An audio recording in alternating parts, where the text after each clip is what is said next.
नमस्कार, मैं हूं राकेश शर्मा। आप देख रहे हैं सिक इंडिया न्यूज। आइए करते हैं एक अनोखी पहल।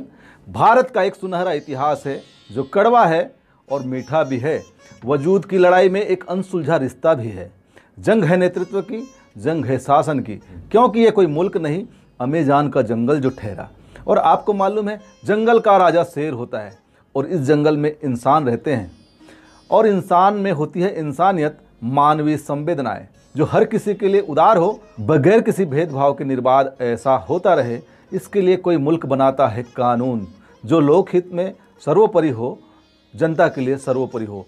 उसे हम संविधान कहते हैं। इसकी रक्षा करना राजा का दायित्व होता है। अगर रक्षा राजा ना कर सके तो सर्वोच्च ज्ञानी, सर्वोच्च न्यायदानी, जिसे हम अपने मुल्क में सर्वोच्च न्यायालय कहते हैं, इसके बाद इस प्रजा के लिए सारे मार्ग न्याय के लिए बंद हो जाते हैं। जो न्याय चाहता है, न्याय की गुहार लगाता है और न्याय देने वाला अपनी सेवा के अंतिम दिन ये उद्गार व्यक्त करता है, चिंता करता है, क्योंकि आज उसकी सेवानिवृत्ति है। आज वो रिटायर हो रहे हैं और उसके बाद ये शब्द जनमानस के लिए चिंता बढ़ाते हैं कि इस प्रजा के संविधान में न्याय जिंदा भी है या नहीं। जी हाँ, मैं बात कर रहा हूँ उस मुल्क की जहाँ आप रहते हैं, मैं रहता हूँ। न्याय की गुहार लगाने वाले 135 करोड़ जनता रहती है जिन्हें न्याय चाहिए। और इस मुल्क में एकता पर कलंक लगाती कौमी एकता, जहाँ सिख रहते हैं, ईसाई रहते हैं, जैन, बौद्ध, पारसी रहते हैं और ये सब तमाशबीन होकर दो धर्मों का ड्रामा देखते हैं जिसे इस मुल्क में हिंदू मुसलमान कहते हैं। इन दोनों धर्मों के बीच नफरत और बैर भाव इतना कि सत्ता के ध्रुवीकरण के लिए सत्ता में बैठा राजा मजे लेता है मानो इंद्र की अप्सरा नृत्य कर रही हो। भय इतना कि राजा की खुशी पर ही निर्भर करता है कि किसे बख्शीश देनी है और किसे न्याय। तभी न्यायाधीशपति अपनी सेवा के अंतिम दिन चिंता व्यक्त करते हैं और करते हुए ये कहते हैं। न्यायाधीश दीपक गुप्ता को आखिर ये कहना पड़ा, अमीरों के मुट्ठी में कैद है वर्तमान दौर में देश की कानून व्यवस्था जैसी तल्ख टिप्पणी करनी पड़ती है।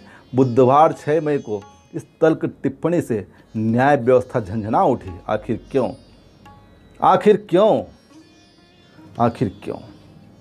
क्यों जरूरी है इसको समझना चाहिए। तो आइए हम हिंदू और मुस्लिम में क्या नफरत और कैसे सद्भाव हैं उसको सुनते हैं।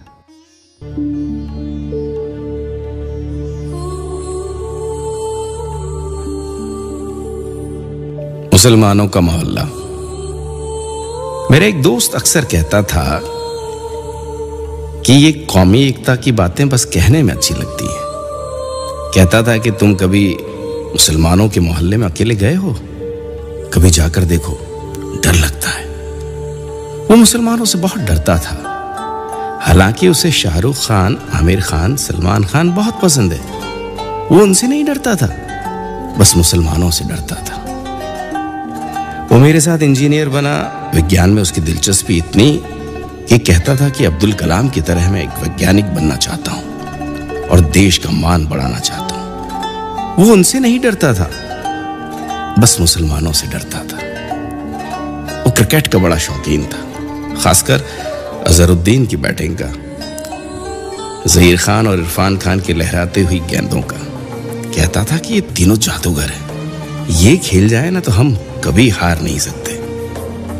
वो उनसे नहीं डरता था, बस मुसलमानों से डरता था। वो नरगिस मधुबाला के हुस्न का मुरीद था। वो उन्हें ब्लैक एंड व्हाइट में देखना चाहता था। वो मुरीद था वहीदा रहमान की मुस्कान का, मुरीद था। वो उनसे नहीं डरता था, बस मुसलमानों से डरता था। वो जब भी दुखी होता था तो मोहम्मद रफ़ी के गाने सुनता था। कहता था कि खुदा बसता है रफ़ी साहब के गले में। मोहम्मद रफ़ी का नाम कान पर हाथ लगाकर ही लेता था और नाम के आगे हमेशा लगाता था साहब। अगर वो साहिर के लिखे गाने गा दें तो खुशी से रो लेने का मन करता था उसका। वो उनसे नहीं डरता था, बस मुसलमानों से डरता था। वो हर 26 जनवरी को अल्लामा इकबाल का सारे जहां से अच्छा गाता था। कहता था कि अगर गीत पर बिस्मिल्लाह खान की शहनाई हो और जाकिर हुसैन का तबला तो क्या ही कहने। पर वो उनसे नहीं डरता था, बस मुसलमानों से डरता था। उसे जब इश्क हुआ लड़की से तो गालिब की गजल कहता, फैज के चंद अशार भेजता।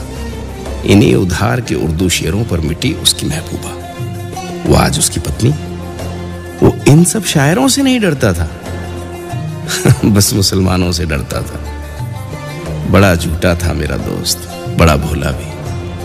वो अनजाने ही हर मुसलमान से करता था इतना प्यार, फिर भी न जाने क्यों कहता था खुशी खुशी मोहब्बत से, और मुसलमानों के न जाने कौन से मोहल्ले में जाने से, अकेले जाने से डरता था।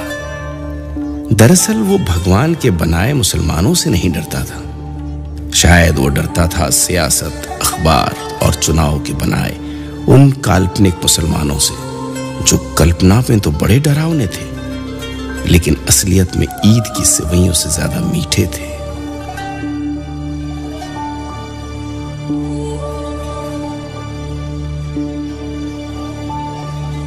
ये देखने और समझने और सोचने का विषय है, और हर इंसान के लिए जो इस देश का नागरिक है और इस मुल्क को अपना समझता है, जाति धर्म से परे समझकर सिर्फ देश को ऊपर समझता है, देश के कानून और देश के संविधान को ऊपर समझता है, हर धर्म से प्रेम और स्नेह करना हर नागरिक का दायित्व है। आप देख रहे हैं सिख इंडिया न्यूज़। अगर मेरा कार्यक्रम पसंद आए तो आप लाइक, सब्सक्राइब और प्यारे प्यारे कमेंट्स करिए। मुझे मालूम है आप लोग मुझे गाली बकेंगे, क्योंकि मामला जो है तलखियों भरा है, लेकिन सत्य को स्वीकार करना पड़ेगा। आप हिंदू रहो या मुसलमान रहो, ये मुल्क अपना है। इस मुल्क को हर व्यक्ति को संवारना है, हर व्यक्ति को सजाना है। नमस्कार, थैंक यू, जय हिंद, जय भारत।